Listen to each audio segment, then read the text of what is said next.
Olá, meus amigos, vamos para mais uma devocional e hoje eu quero falar com você sobre desviados. Vamos lá. Dentro do nosso campo teológico, acredita-se em dois tipos de desvio. O primeiro, todo aquele que peca, independente se for um pecadinho aqui ou ali, ele se desviou do caminho de Cristo. Mesmo que ele volte e se arrependa rapidamente, ele se desviou por um momento. Então é aquele famoso conceito: pecou, desviou. E o segundo ponto é aquele que é mais comumente conhecido por aí, aquela pessoa que antes cria, que professava fé, que era religiosa, que era frequentador de culto e tudo mais, ela abre mão de tudo aquilo e vai viver a sua própria maneira independente de Deus. Eu creio das duas maneiras também, mas hoje eu quero trabalhar dessa segunda forma, esse que se desvia por um longo tempo, que abre mão de Deus por um longo tempo. E antes da gente entrar no nosso texto base, quero passar um pequeno contexto histórico do que eu vou ler aqui com vocês. Davi foi escolhido por Deus para ser rei de Judá e de Israel. E demorou um tempo para ele conseguir unificar esses dois reinos e ser rei deles. Ele foi rei de Judá durante um tempo, antes de ser de Israel, e quando ele consegue, depois de Saul, depois das perseguições de Saul e de Absalão, ele consegue então unificar, e a demanda era grande do seu reinado, até que o seu filho Absalão, ele começa a jogar contra. Ele começa de uma forma charmosa, bem assim, meticulosa, bem aquela serpente no Éden, assim, jogando ali aquele verdinho. Ele começa a encantar as pessoas e jogar as pessoas contra o próprio pai. E aí, nessa brincadeira toda, ele assume o reinado de Israel. Davi continua como rei de Judá, Absalão toma o reinado de Israel. Acontece que aí vai ano, e perseguições de Absalão, e Absalão começa a ficar forte, e Davi começa então a fugir dele, porque era morte certa. E em um tempo passado, Absalão morre. Absalão morre nas mãos de um soldado de Davi, contra a vontade de Davi. E chegamos nesse ponto aqui. Segundo Samuel, capítulo 19, versículos 9 e 10. Fala o seguinte: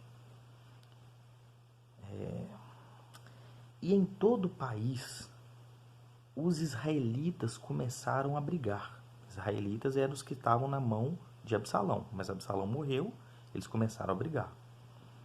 E eles começaram a brigar e diziam: antigamente o rei Davi nos livrou dos nossos inimigos. Ele nos livrou dos filisteus. Mas agora fugiu de Absalão e saiu do país. E aí nós escolhemos Absalão para ser o nosso rei. Mas Absalão morreu em batalha.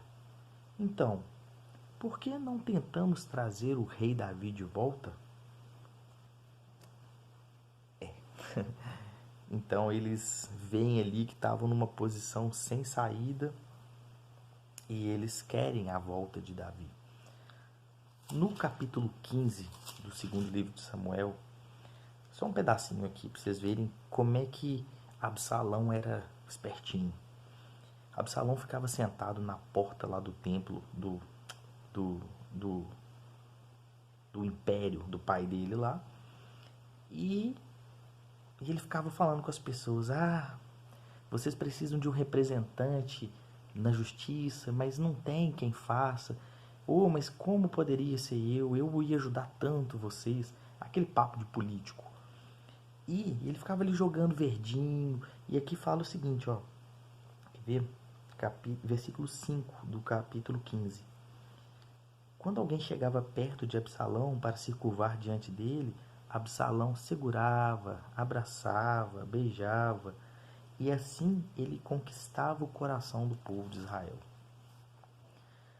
De fato, quando a gente se desvia de Deus, a gente se desvia porque alguma coisa muito charmosa, chamada pecado, nos atrai. E ali, naquele momento, a gente perde a alegria da salvação, a gente esquece quem é Deus. E a gente prefere o pecado a Deus. E o pecado, ele é charmosinho, Eu falo muito por onde eu vou que o pecado, eu não conheço um pecado ruim. Eu não conheço um pecado que afasta as pessoas. Uma vez eu fui falar isso e um jovem me respondeu, falou assim, Gabriel, mas matar é ruim.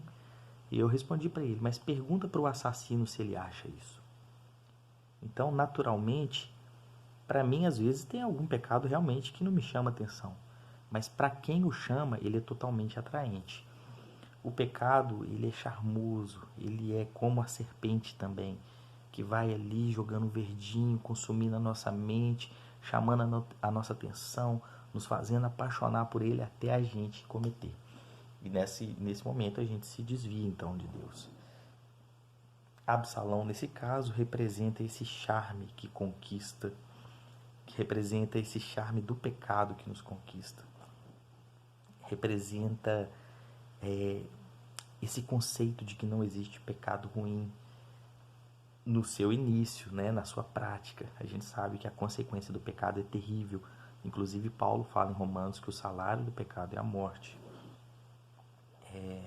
Mas acontece que aquele que peca rapidinho ali, igual eu falei que ele desvia rapidinho e tal, ele volta para Deus quebrantado porque ele sabe que ele está errado.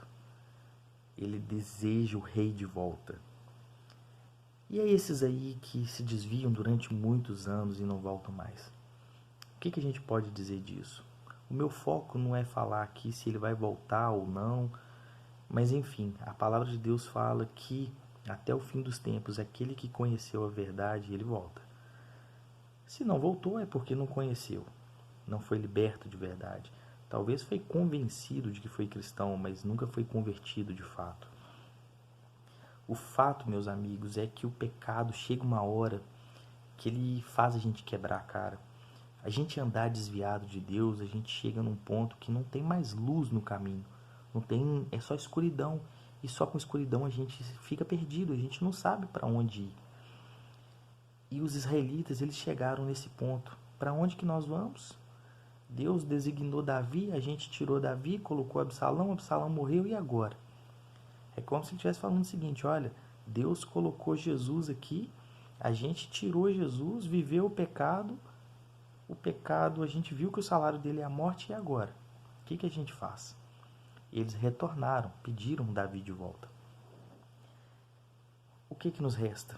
Se você que está ouvindo isso aí, que está vendo essa mensagem, olhando aqui nos meus olhos, olha, meu amigo, o que nos resta é voltar para Deus, é voltar para a vida, é voltar para a luz.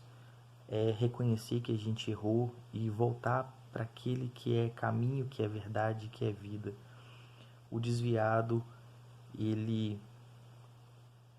precisa de retidão para que ele consiga andar de uma forma vívida e real. A minha oração nessa noite, né? Agora é de noite aqui, mas a minha oração essa noite é que Cristo toque no seu coração e que você volte. Que você volte desse desvio e ande num caminho de luz, num caminho que o final é a vida eterna.